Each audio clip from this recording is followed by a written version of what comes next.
안녕하십니까. 역세권 랜드의 조이기로입니다. 오늘은 앞으로 그 아파트 주택시장이 어떻게 될까, 또 투자를 한다면 언제 하는 게 좋은가, 많은 사람들이 궁금해 하시고, 지금 살까요? 이런 이제 상담들도 많이 하시는데, 거기에 대해서 종합적으로 제가 영상을 한번 찍었습니다. 실수요자들은 너무 늦지 않게 선택했으면 좋겠어요. 실수요자라는 거는 결국 내가 들어가서 사실 분들이기 때문에 또 한참 기다리다 보면은 늦을 수가 있잖아요. 그래서 상담들 많이 하시지만 또 이렇게 판단은 제가 이제 상담을 해드리는데 판단은 결론적으로 본인들이 하시기 때문에 이제 제가 이렇게 하십시오, 저렇게 하십시오 한다고 꼭 하시는 건 아니잖아요. 그래서 저하고 상담한 다음에 결정은 본인들이 하시는 거니까 부담 갖지 마시고, 꼭 돈을 내는 거 아니냐, 상담비를 얼마 받으시는 거예요, 이렇게 질문하시는 분들 많은데, 저는 돈 받지 않습니다. 도와드리려고 하는 겁니다. 봉사 차원에서.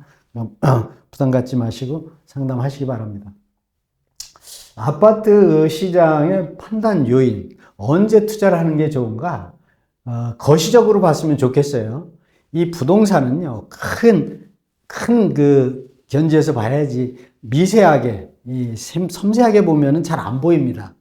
그래서 거시적으로 보시고, 경기 변동을 좀 파악해야 되겠다. 경기가 안 좋다, 침체됐다. 그러면은, 이 부동산이, 좀 한창 오래 기다릴 수가 있거든요. 그래서 경기가 상승 국면에 들어서야 결국 부동산도 올라가는 거거든요. 결국 올라가는 부동산이 좋은 부동산이니까. 근데 지금은 글로벌 경제가 침체라고 봐야죠. 전쟁도 하고 있고. 더군다나 중요한 거는 이 기후 변화거든요. 기후 변화는 그 전쟁보다도 더 아주 불안하게 만드는 거죠. 지금 올해 그 사과값이 너무 올라가지고 저도 매일 사과를 하나씩 먹고 있는데 너무 비싸더라고요. 그게 뭡니까? 기후변화죠, 기후변화. 전쟁 때문에 그렇게 올라가는 거 아니거든요. 그래서 경기 변동을 눈여겨보셔라. 그 다음에 금리는 많이 올렸죠, 미국에서. 우리나라하고 미국 금리 차이가 갭이 2% 정도 차이가 나는데, 미국에서 금리를 좀 이제 하반기에는 좀 떨어뜨리지 않겠냐, 이런 보도들을 많이 하는데, 그런다고 하더라도 한꺼번에 많이 내릴 수는 없거든요. 0.5% 이런 정도 내리지 않겠습니까? 그래서 금리 추세도 한번 판단을 잘 해보시고, 제가 이제 자료는 다 제공을 해드릴 거고요. 전세값 동향. 전세값이 많이 올라가면은 결국은 아파트 가격을 밀어 올리는 거죠. 그것도 요즘 전세값이 많이 올라가는데 지금 전세값이 올라가면은 매매값도 올라가지 않겠냐, 이런 이야기들을 많이 하시는데 조금 더 지켜봐야죠. 그리고 공급량이 지금 많이 부족한 상황이라고 그래요. 그런데 공급량이 두 가지인데, 옛날에 지어놓은 아파트, 구축 아파트라고 그러죠. 그리고 앞으로 공급될 신축 아파트가 있는데, 신축 아파트가 많이 공급이 안 된다고 하더라도 구축 아파트 내놓은 사람이 많으면 또 가격이 떨어질 수가 있거든요. 근데 공급량 파악도 중요하니까 많이 보셔라. 특히 1, 2인 가구. 지금 1인 가구가 계속 늘어나고 있고요. 또 2인 가구. 3, 4인 가구는 많지 않은 것 같아요, 이제는. 1, 2인 가구. 소형 주택을 많이 눈여겨보셔라. 그 다음에 거래량이 아직도 많이 작습니다. 서울은 말할 것도 없고요. 그래서 거래량이 좀 올라갈 때가 또 투자 타이밍이다. 또 지역 양극화. 그러니까 서울하고 지방, 또 수도권하고 지방은 많이 차이가 나죠. 또 대도시하고 변두리하고 또 많이 차이가 나고, 이러한 요인들이 복합적으로 작용을 하면서 결국 주택시장이 올라가고 내려가고 하는 거죠. 이 복합적으로, 이러한 복합적인 요인이 있기 때문에 전문가들도 올라갑니다, 내려갑니다, 지금 사세요, 나중에 사세요, 이런 거를 자신 있게 이야기 못 하는 겁니다. 그래서 전문가들이 제 생각은 이렇습니다 하고 이제 구독자님들 판단을 하시라고 말씀을 해드리는 거지. 왜? 이렇게 하세요, 저렇게 하세요 해서 나중에 문제가 되면 안 되잖아요. 그래서 이러한 사항을 파악해서 하시면 되겠다. 그래서 그러한 내용들을 쭉 하나씩 보시면 세계 경제 성장률이 3.1% 올라간다 올해. 근데 한국은 2.2%다. 그러니까 전 세계적인 경제 성장률보다 어떻게 돼요? 한국이 더 처지고 있는 거죠. 좀 과거에 성장을 많이 해서 그런지 하여튼 지금 우리나라는 침체다. 그래서 요게 제가 또 드린 말씀이 아니기 때문에 이런 것도 이제 참고로 하시면 되고, 그 다음에 파월 연준 에서 이야기하는 게 6월 미국 6월 금리나 후퇴 전망. 6월 달에 금리가 내려간다고 했는데 물가 때문에 불안하다. 이렇게 보는 시각도 또 많이 있어요. 그래서 한국은행도 고민 중이라고. 그런데 그 다음 날 또 올해 3회 정도 금리를 인하하겠다. 또 이런 보도가 나왔어요. 파월이 물가 2%로 가는 길이 울퉁불퉁하다. 결국은 3번 정도 올해 금리를 내리겠다고 미국에서 이야기를 하지만 실제로는 물가가 결국 말을 하는 거 아니겠습니까? 그 물가가 어떻게 됩니까? 우리나라도 물가가 엉망이잖아요. 뭐 유가도 있고 건설 자재값도 있고 원자재. 그러니까 울퉁불퉁하다.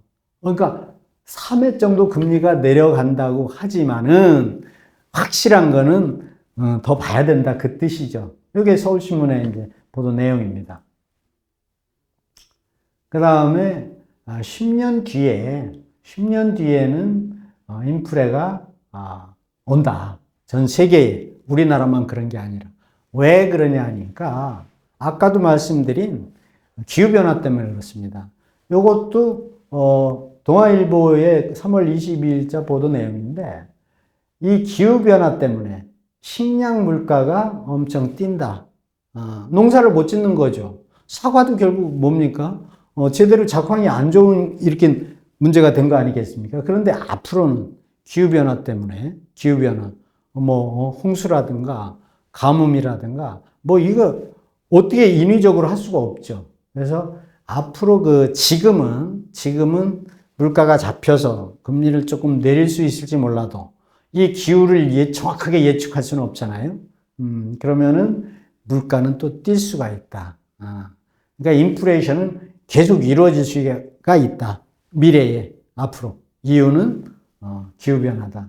이거는 기후변화가 식량 가격 상승으로 이어질 것이다. 이게 개인이 누가 이야기한 게 아니고 독일 연구팀들이 국제학술지에 발표한 내용이거든요.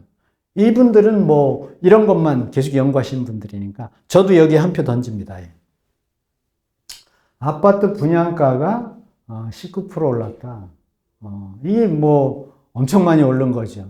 그러니까 공급이 작아서 집을 못 사는 게 아니고 지금 분양 가격이 너무 올라가지고 결국은 집을 못 사는 거예요. 지금 이런 상황이 결국 분양가가 너무 많이 올랐기 때문에 지금 오르기 전에 산 분들은 좋잖아요. 근데 오른다는 거 다 보도를 하고 이야기를 했는데 이런 것도 우리가 주택을 구입할 때 또 참고하셔야 된다. 또 서울 전세값이 43주 계속 오르고 있다. 43주씩이나 올렸으면요. 사실은 이 매매 가격에 어떤 영향을 줄 수밖에 없거든요. 그래서 이것이 계속적으로 전세값이 올라가기 때문에 또 우리가 주택을 구입하는데 또 참고사항이 되겠다. 신규 아파트 공급이 또 감소하고 있다. 이건 많이 얘기가 나왔죠. 인허가도 얼마 안 되고 또 공급 절벽이 온다고. 그러니까 지금 대기 기업체 건설 회사에서 많이 짓지를 못해요. 왜냐하면은 지어 놓을 수가 없는 게 지어 놓으면 팔려야 되는데 분양이 돼야 되는데 분양이 안 되면 건설 회사도 힘들고 또 조합원도 힘들고. 그러니까 아직 분양을 해서 이게 잘 된다라는 그런 보장이 없다는 거 보는 거예요.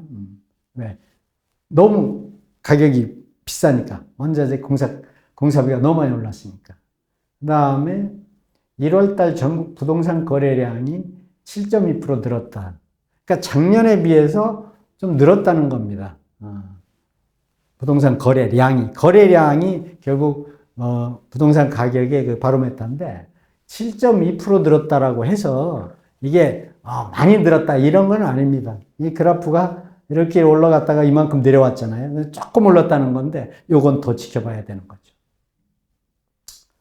또 아파트 양극화, 아까도 말씀드렸는데 양극화, 수도권하고 지방, 또 서울, 수도권은 그래도 분양가 올라가는데 지방은 떨어지는 거잖아요. 그러니까 양극화가 너무 심하다. 그래서 지금은 이 주택을 사서 수익을 좀 보려면은 결국은 수도권이어야 되고, 수도권 중에서도 서울이어야 되고, 서울 중에서도 좀 면적이 작은 역세권이 좋겠다.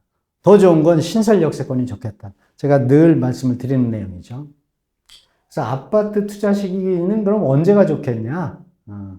경기 침체기 또는 침체에서 벗어나는 때, 이때가 투자 타이밍이다. 그러니까 IMF 때나 2008년 금융위기 때 그때 그 투자하신 분들 많죠.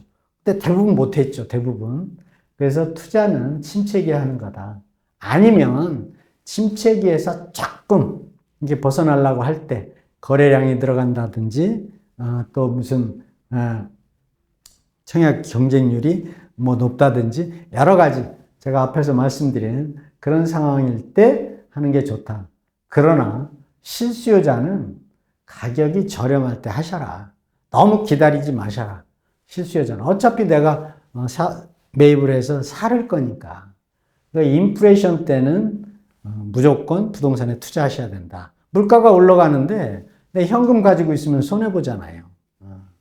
또 주택시장이 혼란스러울 때는 판단을 어디에 두고 해야 되냐. 거시적으로 크게 보셔라.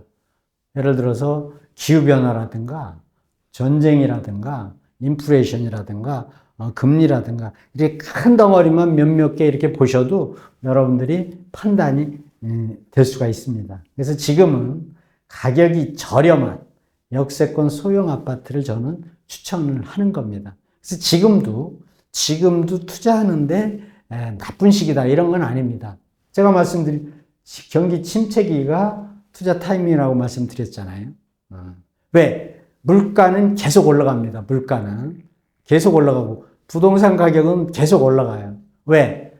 토지가 있기 때문에 그렇습니다. 땅값은 내려가는 경우가 거의 없어요. 땅값이 올라가기 때문에 주택 가격이 결국 올라가는 거거든요. 주택은 건축물은 감가상각이 되는데 땅은 감가상각이라는 게 없거든요. 그래서 가격이 저렴한 역세권의 소형 아파트를 투자하셔라. 이렇게 이제 제가 추천을 해드리는 겁니다. 그래서 요거는 뭐냐면은 이제 그 양광모 시인께서 이렇게 발표한 내용인데 재택 가는데 풍요로운 내일을 위해서 하다 보면 잘 안 될 때도 있잖아요. 살다 보면 길이 보이지 않을 때가 있다. 원망하지 말고 기다려라. 기다리시면 되는 거죠. 눈에 덮였다고 길이 없어진 것이 아니요 어둠에 묻혔다고 길이 사라진 것도 아니다. 묵묵히 빗자를 들고 눈을 치우다 보면 새벽과 함께 길이 나타날 것이다. 가장 넓은 길은 언제나 내 마음속에 있다. 마음에 닿는 것 같아요. 그래서 재테크 하시다 보면은 잘 안 될 때도 있거든요. 그래서 잘 안 되도록 투자를 하시지 말고 조금은 보수적이면서 역세권에, 신설 역세권에 투자하시면 아마 좀 잘 되지 않을까 그렇게 생각을 합니다. 그래서 하여튼 오늘은 언제가 타이밍이냐 이런 거에 대해서 말씀을 드렸고요. 잘 들으셨으면 좋아요, 구독 눌러주시고 오늘 여기까지 하겠습니다. 고맙습니다.